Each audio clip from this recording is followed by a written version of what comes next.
Hello, it's Reija and welcome to another video.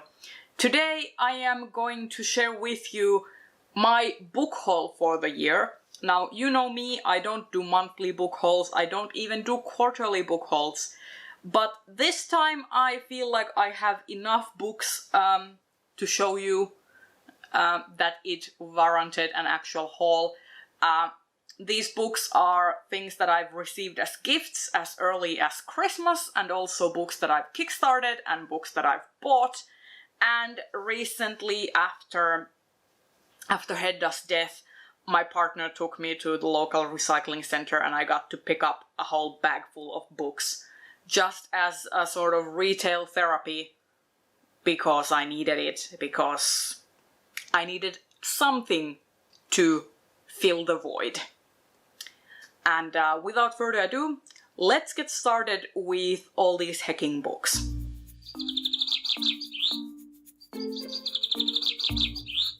Now, these are gonna be in no particular order, but let's start with this huge hecking pile of secondhand books, which cost around 50 euros for this whole bag. And the first thing in the bag is long hidden speculative fiction from the margins of history, edited by Rose Fox and Daniel Jose Older. And this has short stories from Tananarive Due, Sofia Samatarken, Liu, Victor Laval, Nedio Corafor, and Sabrina Vorvualis, among others. And so I saw this at the recycling center and was like, wow, you don't see this every day. And I was like, I had to grab it. So I did. And it's actually like really interesting. There's like pictures and stuff. And I feel like this is probably from either an indie press or kickstarted. Anyway, I'm really intrigued to get to this. Really intrigued. And the cover looks really stunning. The next books that I got were Baker's Boy and A Man Betrayed by J.V. Jones. These are the first two books in the Book of Words trilogy.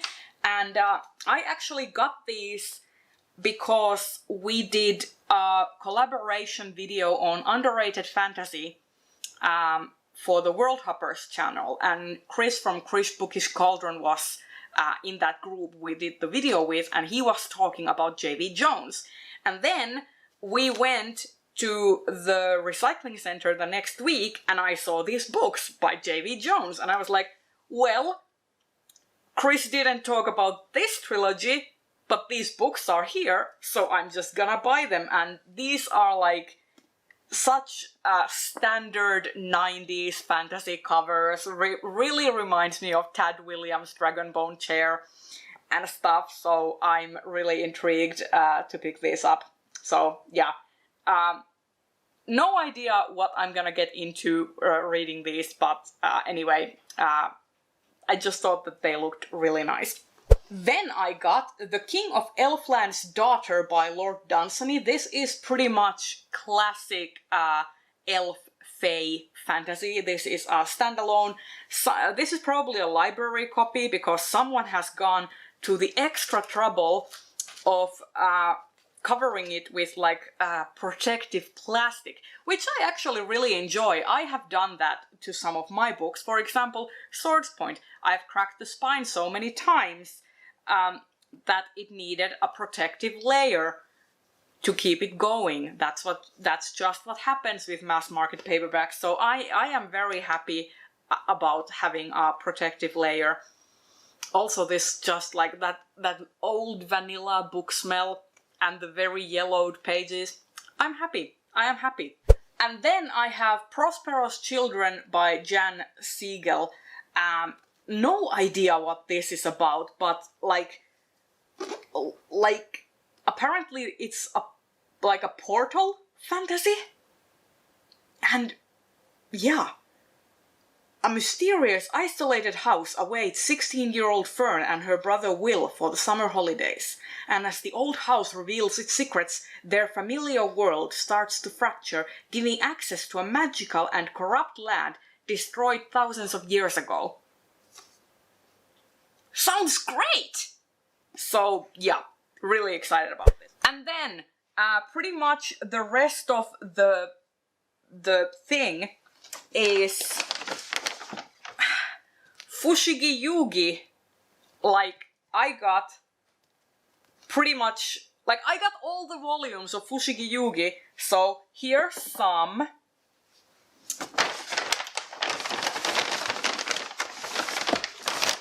Here's some more. Some more. And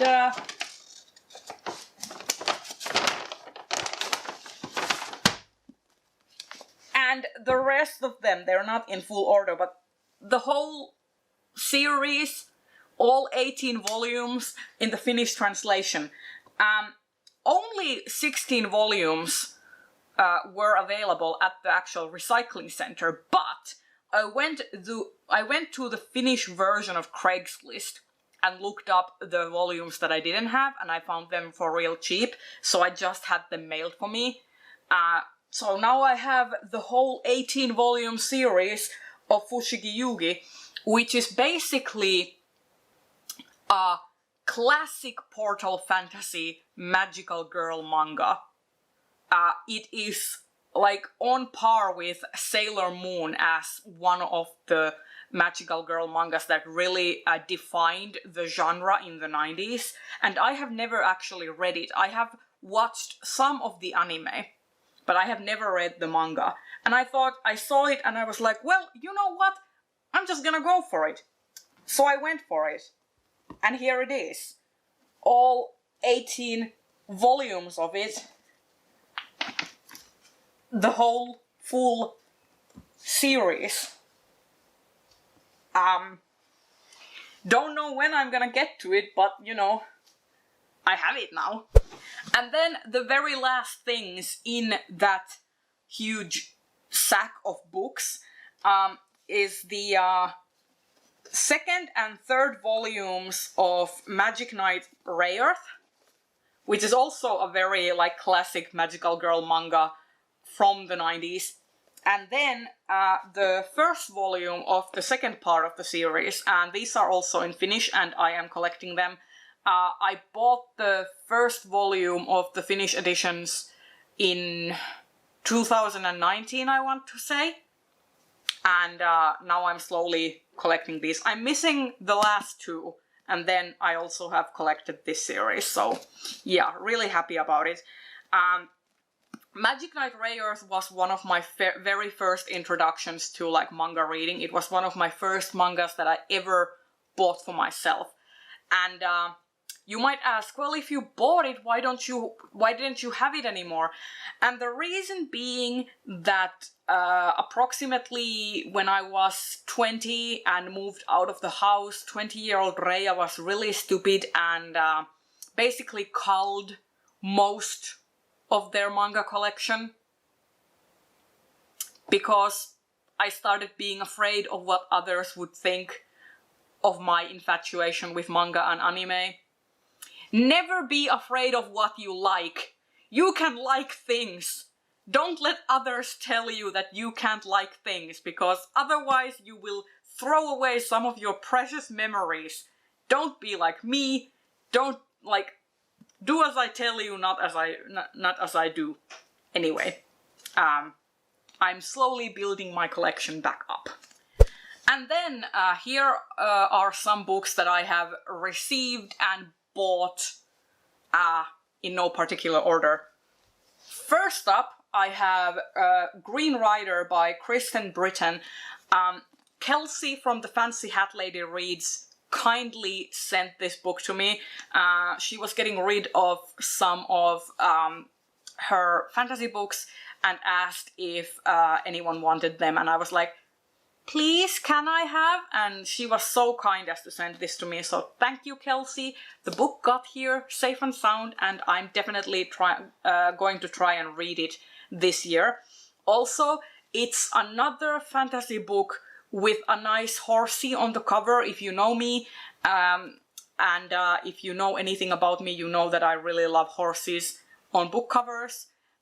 So let me know, and maybe I will do a video about all the fantasy books I own that have horses on the covers, because I can do that. Then I have a project that I kickstarted, which is Silk and Steel, a queer speculative adventure anthology. So this is basically all about sapphic romance relationships based on the premise that one is a high femme and the other is basically a sword-wielding lesbian. And it has stories by Ellen Kushner, Aliette de Bodard, Yoon-Ha Lee, Neon Yang, etc. And it was edited by Janine A. Southard.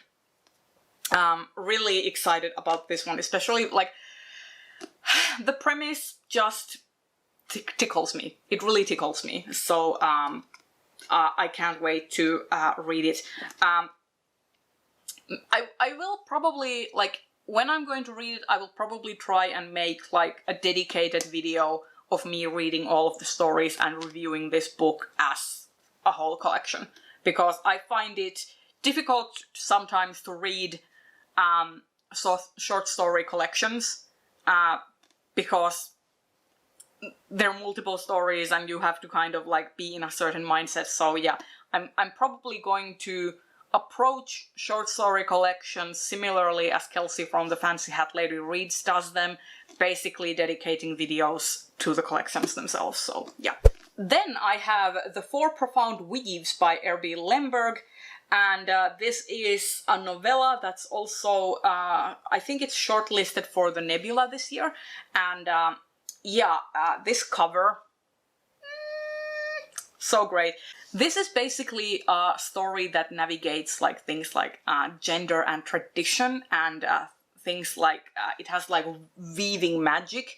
And I don't know much else about it because I want to go in with as little expectations as possible, but I also want to read it before the award season is over. So yeah, this is one of my more anticipated reads. Then I have The Unbroken by C.L. Clarke. The cover design for this book is by Tom Arnold, and Tom Arnold never disappoints. The biceps are the key feature here, and it's just gorgeous. This is basically what it says on the tin. Every empire demands revolution. So it's about colonialism, and it's about this soldier who was drafted into the colonizing empire as a child, and the princess of said empire teaming up to do a thing and possibly falling in love in the process. So yeah, really excited about this one. And then I have two gifts that I got from Justine from I Should Read That. First is the Scapegracers. This is all about a queer coven of witches, and look at that cover. It's beautiful, it's holographic, and it's like, it just sounds so wonderful. Skulking near the bottom of West High's social pyramid, Sideways Pike lurks under the bleachers doing magic tricks for bottles of Coke. As a witch, lesbian, and lifelong outsider, she's had a hard time making friends. But when the three most popular girls pay her $40 to cast a spell at their Halloween party, Sideways gets swept into a new clique. The unholy trinity are dangerous angels, sugar-coated rattlesnakes, and now unbelievably Sideways best friends. So it's basically a contemporary, fabulous story about witches and friendship and like queer platonic relationships, and I am here for it. And then the other book that I got as a Christmas present from Justine is Realm of Ash by Tasha Suri. This is a sequel and a companion novel for The Empire of Sands by Tasha Suri. And you can read this without having read Empire of Sands, but Empire of Sands gives it like more context. And I really love Empire of Sands. I really loved that book so much, and I can't wait to pick this up later this year. Then I have A Desolation Called Peace by Arkady Martin, which is another one of my most anticipated reads for this year. I loved A Memory Called Empire, and I hear that this one has more POVs, so it isn't just Mahit Dasmare who is like the main POV. This also follows 3 Seagrass as her own separate point of view. So really excited to be picking this up, and it's so gorgeous. It's so gorgeous. I actually have to show you. I made this book sleeve from a tote that I received in a Lolita fashion event, specifically so that I could have something to protect this precious book with. So now I have my own witchy book sleeve to protect my precious little hardcovers. Not that I'm going to use like a dust jacket while I'm reading this book, but still, I need to take it with me everywhere, so it needs to have some protection. We're closing in on the finish line. Then I have She Walks in Shadows, edited by Silvia Moreno Garcia and Paula R. Stiles. And this is all about cosmic horror stories that are inspired by specific Lovecraft stories. I have the entire oeuvre of Lovecraft on my shelf. I got it free from the library because someone had donated it and they were getting rid of some books, so I just picked it up. So what I'm hoping to do is that I will read the story that I will try and read the story that has been riffed in these short stories, and then I will read the story that is in the collection that corresponds to it, if that makes sense. To, you know, have as much appreciation for them as possible. So yeah, really excited for this. I basically got this at the same time as I got The Route of Salt and The Route of Salt and Ice, which was also kickstarted and funded by Silvia Moreno Garcia's independent press, and this was one of the Kickstarter prizes, tiers that you could get. You could get this, but I wanted to include this in this haul because I have showed The Route of Ice and Salt before. I haven't showed this one, so yeah. And then I have Piranesi by Susanna Clarke, Hugo nominated in the Best Novel category. And this is just, look at that foiling, and also, look at that. Look at that.